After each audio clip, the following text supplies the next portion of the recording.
is all it takes to make up the largest, most populous continent in the world. Covering nearly 1/3 of the planet's total land surface, more than 4.5 billion people call Asia home. Yet the idea of Asian identity is often seen in a monolithic light. Asia encompasses 48 countries and 3 territories, from the peaks of the Himalayas to the sands of the Arabian Desert and the serene waters of the Maldives. Asia's population is as inspiring and diverse as its landscape. From Mongolia and East Timor to Turkmenistan, Cyprus, and Armenia, the continent's countries are vast and distinct. So what does it really mean to be Asian? We spoke to UBC professor and lawyer Salima Samnani for more insight. Salima Samnani, thank you for taking the time to speak with us today. You're welcome. Thank you for having me. All right, so we are talking about Asian identity. So how do you personally identify, and what does it mean to you? Well, for me, I identify at many different intersections. I was born and raised in East Africa until I was 11, and then I moved to Canada here with my family. My mom is from Pakistan. My father was born and raised in East Africa, where I was born and raised, but both his parents are from India. So like many Asians, how I identify is somewhat complex. So I am South Asian in that my lineage for at least a few generations comes from Pakistan and India. However, I've never lived in the South Asian country, but my culture, religion, it all comes from generational South Asian roots. So there are many dimensions of my Asian heritage that are very meaningful to me. I think the Western ideal relies primarily on stereotypes that deliberately aim to devalue us as full humans. Generally, we tend to be seen as people who can only fit the stereotype which is assigned to us. And that overwhelmingly serves to remove our power. And this is why I think the Western ideal of Asians has become so commonplace. And the Asian diaspora is seen as a monolith, and this aims to strip us of our individuality. As you can see, in my identity alone, you can see how complex it is.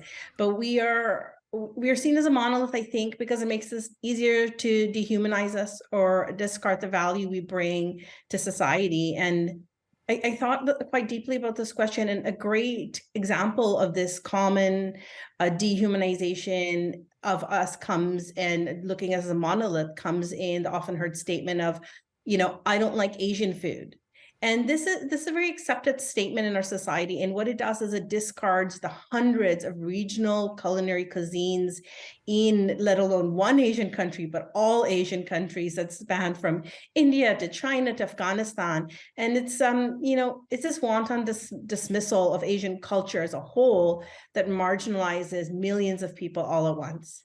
And Salima, do you think the notion of Asian identity has changed or evolved from this monolith? No, I don't think so. We've always been here, and we have always been a rich part of society. We've always been complete and complex people with complex hopes and dreams of lives. I don't think we have changed.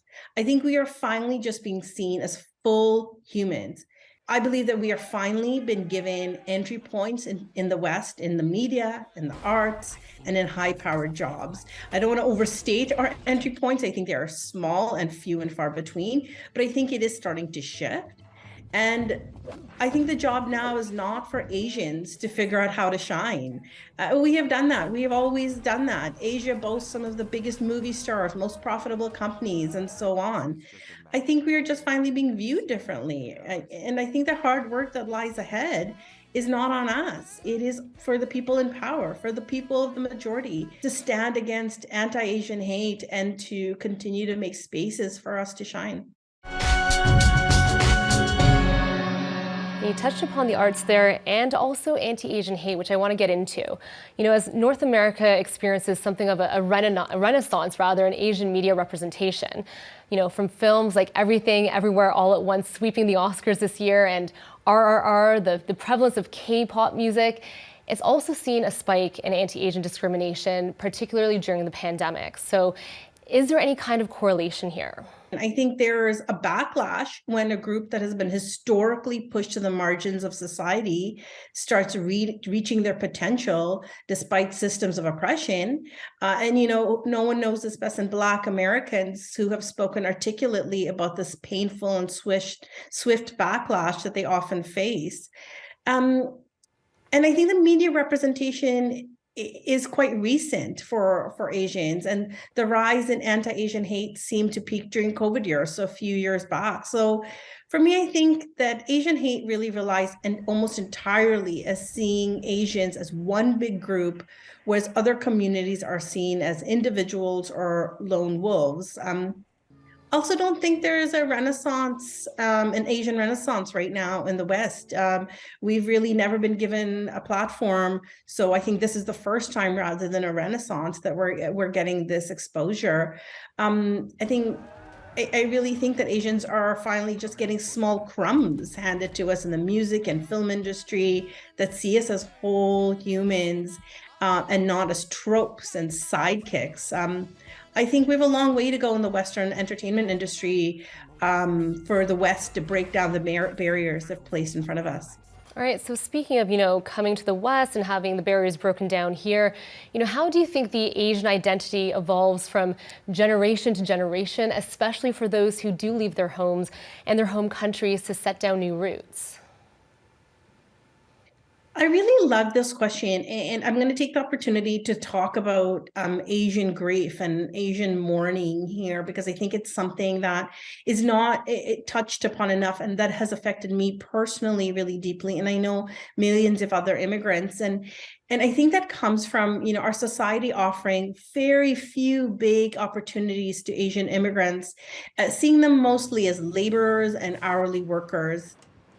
And I think this myopic and deliberate view of Asians benefits the majority, as we can see that we are being used to underwrite the majority's success by freeing them from doing underpaid work that they don't want to do, so they can be free to chase their dreams and fulfill their potentials. And what is not spoken about is this individual and collective grief and mourning of those immigrants that have lost their dreams and their goals and haven't been able to explore the capabilities. And you see this quite often with, the trope of the Asian surgeon that is your cab driver. And the reason they've become commonplace is because it is common for this to happen. And when I talk about it, it is society's loss as a whole, to lose all this potential.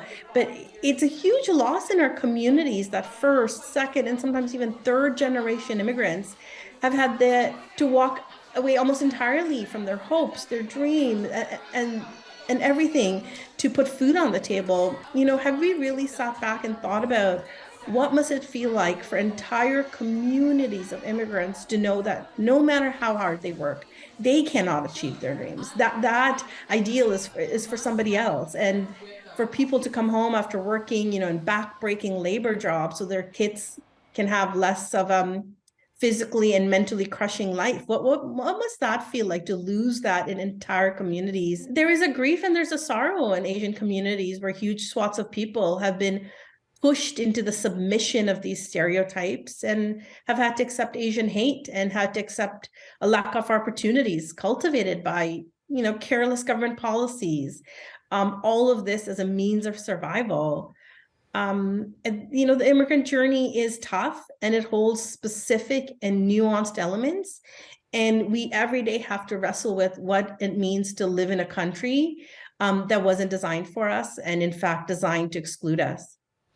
Well, Salima, I think it's really important that we have these types of conversations that you and I are having today to break down, that monolithic view that people have of perhaps Asian people. So we really appreciate your time today. Thank you for speaking with us.